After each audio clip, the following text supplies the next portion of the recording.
नमस्कार साथियों, स्वागत है आप सबका हमारे चैनल पर। साथियों, एक बहुत ही बड़ा अपडेट निकल कर आया है। ये अपडेट है भारत की इंजन की ज़रूरत को पूरा करने के लिए। हम सब जानते हैं कि भारत इंजन्स को लेकर बहुत ज़्यादा परेशान है, चाहे किसी फाइटर जेट का इंजन हो या फिर हमारी वॉरशिप्स के लिए इंजन हो। तो चलिए इसके बारे में डिटेल में बात करते हैं। तो वीडियो को शुरू करने से पहले चैनल को सब्सक्राइब करिए, बेल आइकन दबाइए।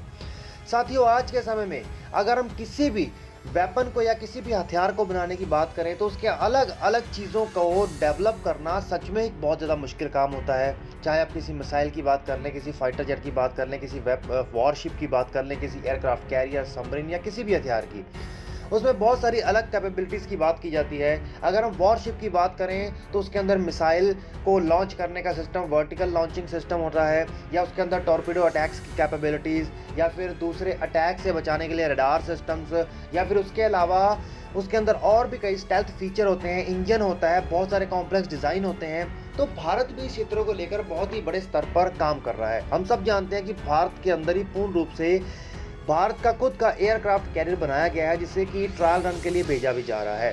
तो उसके अलावा भारत के अंदर ही बहुत सारे फ्रिगेट्स, डिस्ट्रॉयर्स बनाए जा रहे हैं, और ये स्टेल्थ फीचर वाले भी कई सारे डिस्ट्रॉयर या फ्रिगेट्स बनाए जा रहे हैं, जो कि मैक्सिमम से मैक्सिमम 70% से ज़्यादा इंडिजीनियसली कंटेंट के ऊपर काम कर रहे हैं। लेकिन जहां पर प्रॉब्लम आकर लगती है वो है इंजन। साथियों, भारत का जो गैस टरबाइन इंजन है, जो वॉरशिप्स के अंदर इस्तेमाल किया जाता है, ये वैसे ही बहुत ज़्यादा पुराना हो चुका है टेक्निकल इसके अंदर, और मॉडर्न सिस्टम के अंदर जो इंजन आ रहे हैं उनके हिसाब से इतना ज़्यादा कैपेबल, फास्ट या एफिशिएंट नहीं है। तो भारत बहुत ही समय से इसकी ताक में था। लेकिन यहाँ पर तो ये वाली बात है कि भारत में खुद घर पे चल के, वो कहते हैं ना कि जब आपकी किस्मत अच्छी होती है तो घर पे चल के ऑफर आता है, वही वाली बात है। यूके खुद चलकर आया है और यूके ने अपनी तरफ से भारत को ऑफर किया है सप्लाई करने के लिए जो उसका advance electrical propulsion system engine है वॉरशिप्स के लिए। और ये सबसे बड़ी बात है, जो उसके फॉरेन सेक्रेटरी वो आए, उन्होंने खुद ऑफर किया। साथियों, हम सब जानते हैं कि भारत बहुत ही बड़े स्तर पर, चाहे बाहर से शिप्स खरीद बनवाना हो या फिर टेक्नोलॉजी ट्रांसफ़र के माध्यम से, या पूर्ण रूप से कोई शिप को, वॉरशिप को भारत के अंदर बनाना हो, इसके क्षेत्र में बहुत बड़ी तेज़ी से एक्सपेंशन करने में लगा हुआ है। और जो इंग्लैंड है वो अपनी इस मार्केट को भारत के अंदर किसी भी हालत में खोना नहीं चाहता, क्योंकि भारत आने वाले समय में चाइना के थ्रेट को देखते हुए बहुत ही बड़े स्तर पर अपने नेवल का एक्सपेंशन करेगा।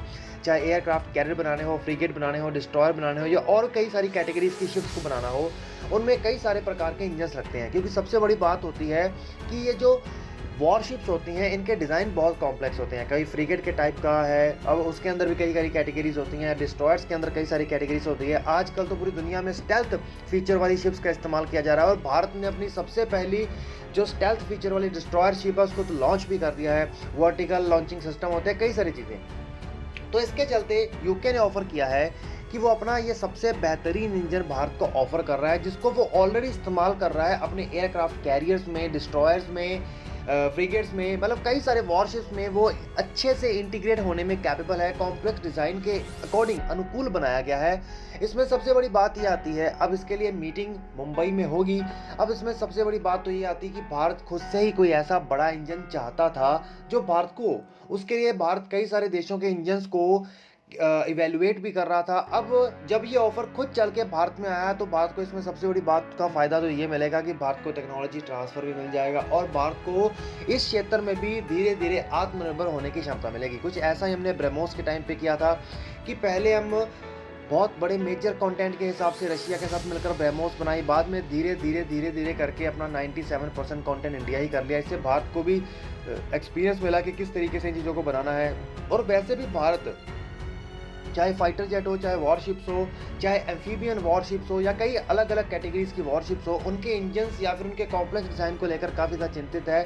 और भारत को बहुत ही जल्द तेज़ी से इसको ऊपर काम करके कैपेबिलिटीज़ को हासिल करना है, क्योंकि हिंद महासागर क्षेत्र में चुनौतियां भारत के लिए बढ़ती जा रही हैं। तो भारत इसमें 10-15 साल का डिले नहीं कर सकता, और एक बार अगर ये इंजन भारत की नेवी में आ जाते हैं तो ये काफ़ी लंबे समय के लिए सेवा देंगे।